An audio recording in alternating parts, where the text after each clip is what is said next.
राधे राधे, जय श्री कृष्णा। मैं सीमा सिंह आप सभी धर्म प्रेमियों को सादर प्रणाम करती हूँ। आज मैं आपको वट सावित्री व्रत की संपूर्ण व्रत कथा सुनाने जा रही हूँ। अगर आपने वट सावित्री व्रत किया है तो आपको वट वृक्ष की पूजा करनी चाहिए और साथ में वट सावित्री व्रत की कथा भी सुननी चाहिए। इसका संपूर्ण फल प्राप्त होता है। आइए आज हम वट सावित्री व्रत की संपूर्ण व्रत कथा सुनते हैं। मद्र देश के राजा का नाम अशुपति व उनकी रूपवती गुणवती पतिव्रता रानी का नाम मालती था। वह राजा अशुपति बड़ा ही धार्मिक, सत्यवक्ता और जितेंद्रिय था। वह अपनी प्रजा का पालन अपने पुत्र के समान ही करता था। धर्मों का पालन करने वाली उसकी रानी ऐसी शोभा पाती थी जैसे भगवान विष्णु के साथ माता लक्ष्मी शोभा पाती हैं। राजा रानी के विवाह को अनेक बरस बीत गए थे, लेकिन उन्हें संतान सुख की प्राप्ति नहीं हुई। तब रानी मालती ने संतान प्राप्ति के लिए मुनि वशिष्ठ की आज्ञा से भगवती सावित्री की आराधना करने लगी। तो राजा अशुपति संतान के लिए परमित भोजन, ब्रह्मचार्य व्रतों का पालन करते हुए इंद्रियों को वश में रखकर 1,00,000 आहुति सावित्री मंत्र की देने लगे। तब एक दिन आकाशवाणी हुई कि हे राजन, तू 10,00,000 गायत्री मंत्र का जाप कर, इससे तेरे 3 जन्मों के पापों का क्षय हो जाएगा। तब राजा अशुपति ने कठोर तपस्या करी।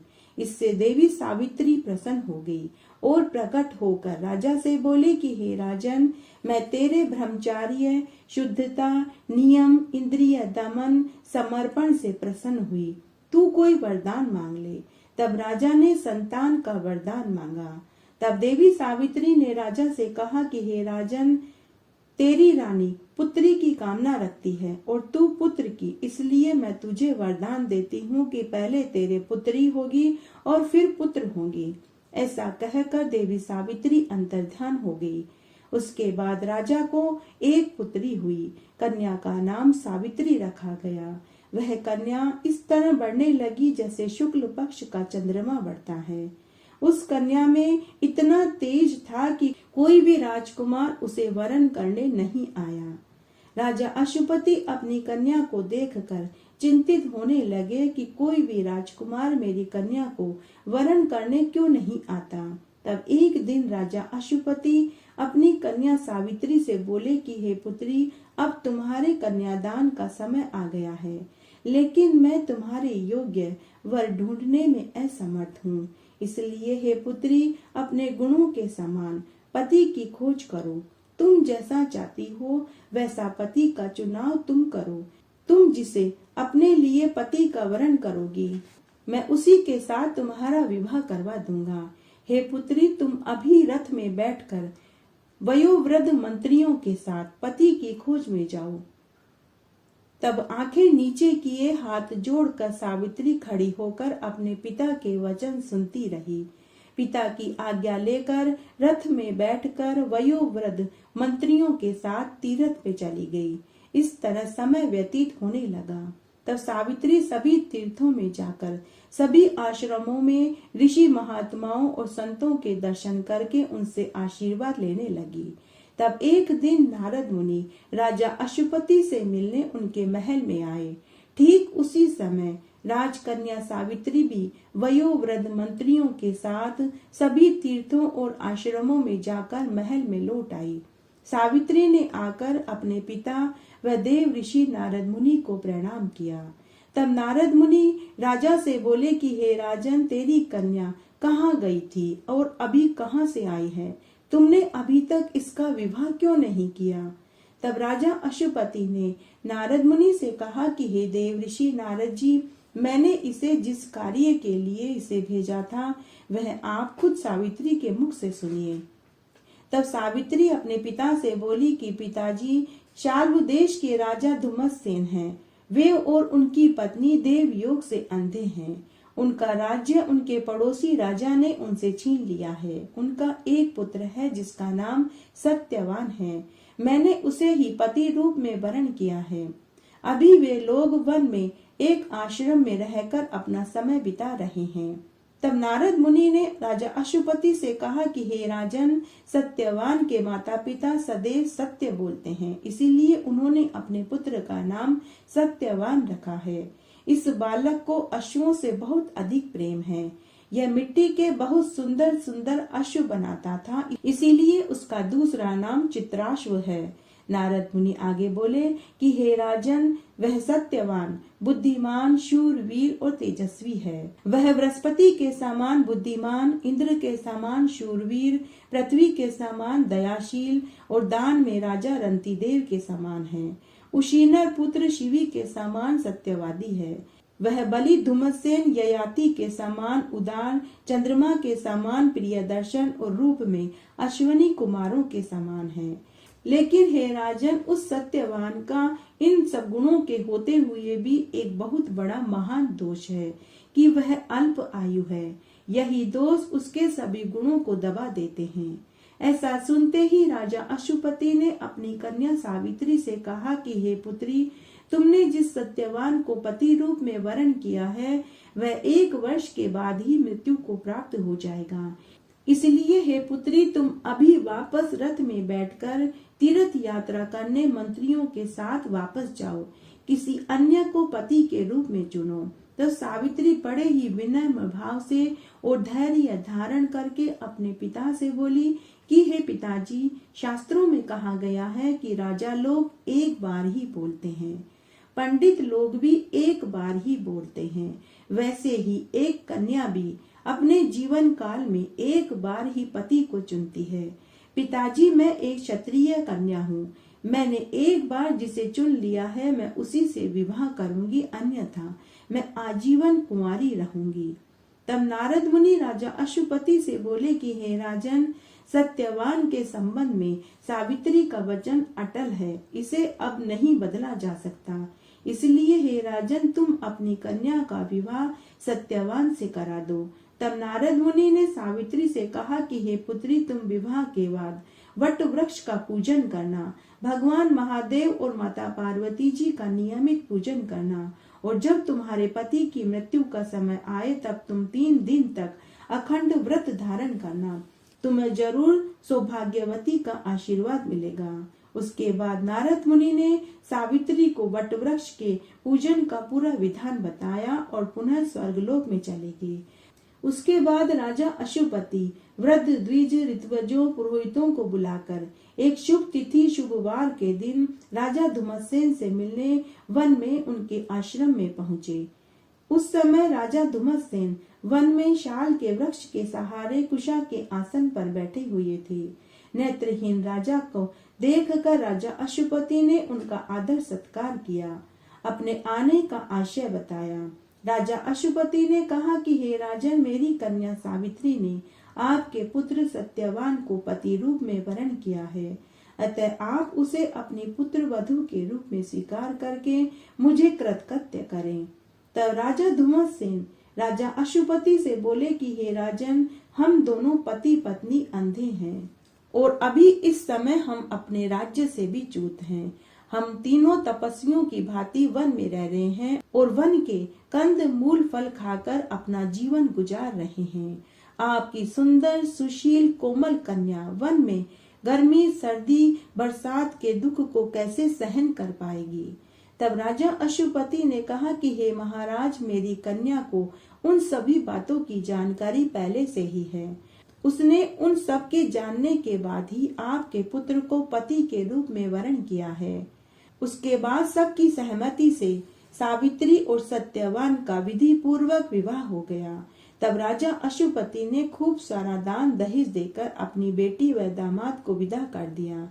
राजा वापस अपने घर आ गए। उसके बाद सावित्री ने ससुराल में आकर राजसी वस्त्र और गहनों को त्याग कर साध्वी वस्त्रों को धारण करके अपने सास ससुर व पति की सेवा करने लगी।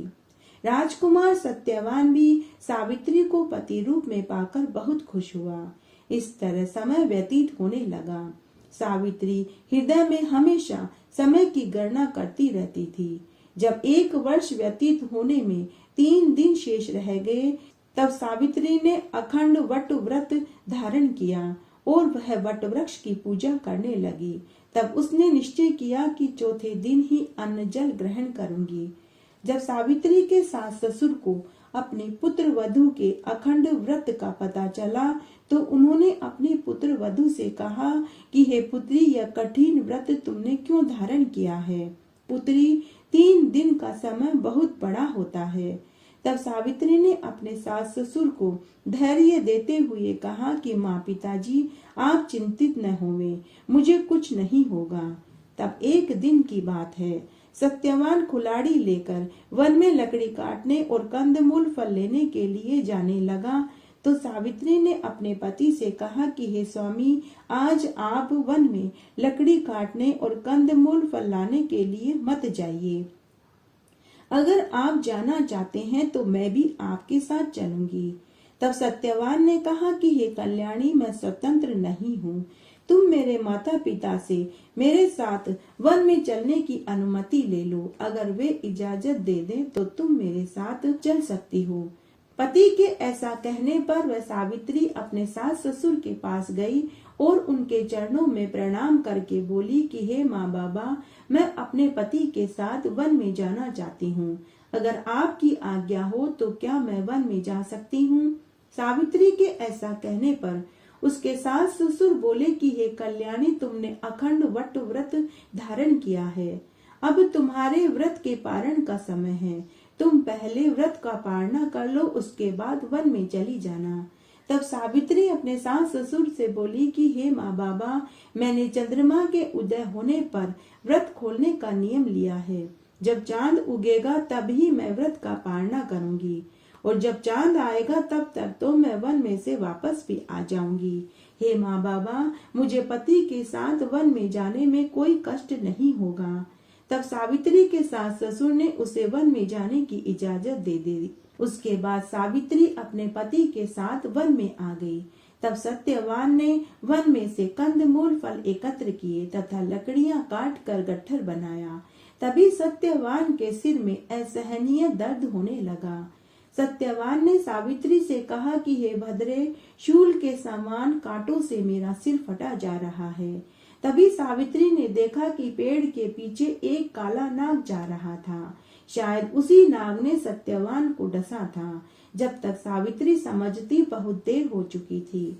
सत्यवान सावित्री से बोला कि हे मनस्विनी, मैं तुम्हारी गोद में सिर रखकर सोना चाहता हूँ। तभी सावित्री ने अपने पति के सिर को गोद में लेकर वटवृक्ष के नीचे बैठ गई। तभी वहां कृष्ण पिंगल वर्ण का एक महाभयानक पुरुष आया।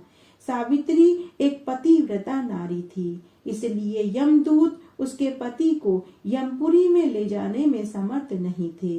तो स्वयं यमराज सत्यवान की आत्मा को लेने आए थे।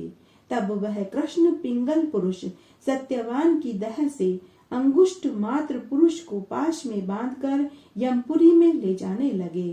तो सावित्री भी अपने पति की आत्मा के साथ साथ यमराज के साथ पीछे पीछे चलने लगी।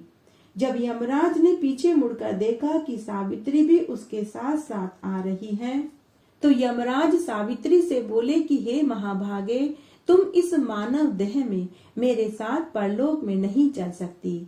अगर तुम्हें मेरे साथ चलना है तो पहले तुम्हें इस मानव देह को त्यागना होगा। मृत्यु लोक का कोई भी प्राणी इस पंच भौतिक शरीर में मेरे साथ नहीं चल सकता। हे कल्याणी, तुम बहुत दूर तक मेरे साथ आ गई हो, अब तुम वापस लौट जाओ। तुम्हारा पति मर चुका है, अब वह अपने कर्मों का फल भोगने मेरे साथ जा रहा है। हे भद्रे, तुम अपने घर लौट जाओ और अपने पति का अंतिम संस्कार संपन्न करवाओ। तब सावित्री बोली कि हे धर्मराज जी, आप धर्म का पालन करते हैं और धर्म से ही बरतते हैं। आज आपके दर्शन मुझे निष्फल नहीं हो सकते। हे धर्मराज जी, शास्त्रों में वर्णित है कि मनुष्य को मृत्यु के बाद ही आपके दर्शन होते हैं, लेकिन मेरी तो मृत्यु भी नहीं हुई है, फिर भी मुझे न केवल आपके दर्शन हुए हैं बल्कि मैं आपसे बातें भी कर पा रही हूँ। हे यमराज जी, वेदों के पारगामी तो यहाँ तक कहते हैं कि किसी के साथ 7 पग चल देते हैं तो उसके साथ मित्रता हो जाती है, और इस तरह तो मैं आपके साथ बहुत देर तक पैदल पैदल चल रही हूँ। सावित्री के नीतिपूर्ण वचन सुनकर धर्मराज जी बहुत प्रसन्न हुए। तब धर्मराज जी ने सावित्री से 3 वर मांगने को कहा। तब सावित्री ने यमराज से कहा कि हे यमराज जी, अगर आप वर देना चाहते हैं तो पहला वर यह दीजिए कि मेरे सास ससुर को नेत्रों की ज्योति मिल जाए। दूसरा वर यह दीजिए कि मेरे सास ससुर को उनका खोया हुआ राजपाट पुनः मिल जाए, तथा तीसरा वर यह दीजिए कि मैं अपने पति सत्यवान से 100 पुत्रों की माँ बनूं। तब यमराज ने कहा कि तथास्तु, ऐसा ही होगा। उसके बाद यमराज सत्यवान की आत्मा को लेकर पुनः जाने लगा तो सावित्री पुनः यमराज के पीछे पीछे चलने लगी। तब यमराज ने कहा कि हे पतिव्रता नारी, मैं तुम्हें 3 वरदान दे चुका हूँ, अब तुम क्यों मेरे पीछे पीछे आ रही हो? तब सावित्री बोली कि हे धर्मराज जी, आपने मुझे 100 पुत्रों की माँ बनने का वरदान दिया, लेकिन बिना पति के मैं माँ कैसे बनूंगी? आप तो मेरे पति को अपने साथ ही ले जा रहे हैं। तब धर्मराज जी को अपनी गलती का एहसास हुआ। उन्होंने उसी क्षण सत्यवान की दह में उसकी आत्मा को छोड़ दिया। तब सावित्री ने धर्मराज जी को प्रणाम किया, पदक्षिणा करी। तब धर्मराज जी ने सावित्री को सदा सौभाग्यवती रहो, पुत्रवती हो, धनवती हो का आशीर्वाद देकर अंतर्ध्यान हो गए और अपने लोक में चले गए। तभी सावित्री वापस वटवृक्ष के पास आकर अपने पति के सिर को गोद में लेकर बैठ गई। तभी सत्यवान आंखें मलते हुए, अंगड़ाई लेते हुए उठकर खड़ा हो गया और वह सावित्री से बोला कि आज मैं बहुत गहरी नींद में सोया। तो सावित्री बोली कि हे स्वामी, ऐसी नींद तो दुश्मन को भी न आवे। तब थोड़ा याद आते ही सत्यवान सावित्री से बोला कि हे भामिनी, मुझे अभी स्वप्न में धर्मराज जी दिखाई दिए।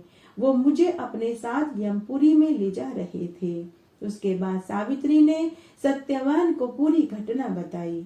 उधर सूर्य नारायण के अस्त होने पर सत्यवान के माता पिता को अनिष्ट की आशंका हुई तो वे दोनों विलाप करने लगे और बोले कि हे सत्यवान, तुम हम अंधे की लकड़ी हो, तुम कहाँ चले गए? तुम पुत्र लौट आओ। पुत्र, तुम तो कभी इतनी देर तक जंगल में नहीं रहते। इस तरह सत्यवान के माता पिता बेटा बेटा कहकर करुण रुदन करने लगे। तभी सभी आश्रमवासी वहां एकत्र हो गए और उन्होंने सत्यवान के माता पिता को धीरज बंधाया कि आप चिंतित मत होइए, अभी हम वन में जाकर आपके पुत्र और पुत्र वधू को ढूंढ कर लाते हैं। तभी सत्यवान के अंधे माता पिता के नेत्रों की ज्योति आ गई। इस चमत्कार को आश्रम के सभी लोगों ने देखा। तब एक संत ने सत्यवान के माता पिता से कहा कि जैसे आपके आंखों की ज्योति आई है, उससे यह लगता है कि आपका पुत्र और पुत्र वधू भी सुरक्षित हैं। वे भी जरूर आ जाएंगे। अभी संत की बात पूरी ही हुई थी कि तभी सामने से सावित्री व सत्यवान आते हुए दिखाई दिए। दोनों ने आकर अपने माता पिता को प्रणाम किया। तब सभी आश्रम वाले सावित्री से पूछने लगे कि हे वरानने, हे कल्याणी, तुमने ऐसा क्या किया जिससे कि तुम्हारे सास ससुर के नेत्रों की ज्योति आ गई? तब सावित्री ने उनसे कहा कि हे मुनिवर, मैं नेत्र प्राप्ति का कारण तो नहीं जानती, किंतु मेरे पति को नींद आ गई थी तो हमें वन में से आने में देर हो गई। तभी सत्यवान ने सबसे कहा कि यह सावित्री अपने मुख से कुछ नहीं कहेगी, इसके अखंड वट व्रत के तप का ही प्रभाव मुझे दिखाई देता है।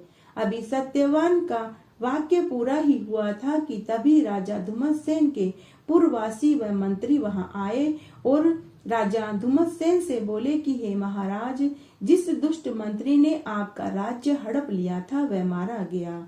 अब आप अपनी रानी, पुत्र और पुत्रवधू के साथ राज्य में चलिए और शासन कीजिए, अपने राज्य का अधिकार पुनः ग्रहण कीजिए। उसके बाद राजा धुमतसेन ने कई वर्ष तक शासन किया तथा सत्यवान और सावित्री को 100 औरस पुत्र हुए। सावित्री के पिता अशुपति को भी 100 पुत्र पैदा हुए। जो कोई भी वट सावित्री व्रत की इस कथा को सुनता है, सुनाता है, उसे अखंड सौभाग्य की प्राप्ति होती है। अतः यह व्रत सभी सुहागिन स्त्रियों को करना चाहिए। इससे सुहाग अटल, अजर और अमर होता है। घटती हो तो पूरी हो, पूरी हो तो परवान चढ़े, भूले बिसरे नाम तेरे भंडार में भरे। इस तरह आज हमने वट सावित्री व्रत की संपूर्ण व्रत कथा सुनी। आशा करती हूँ यह आपको जरूर पसंद आएगी। मेरे साथ बने रहने के लिए आपका धन्यवाद। आगे आने वाली कथा कहानियों के लिए भी आप इसी तरह से मेरे साथ बने रहें। धन्यवाद।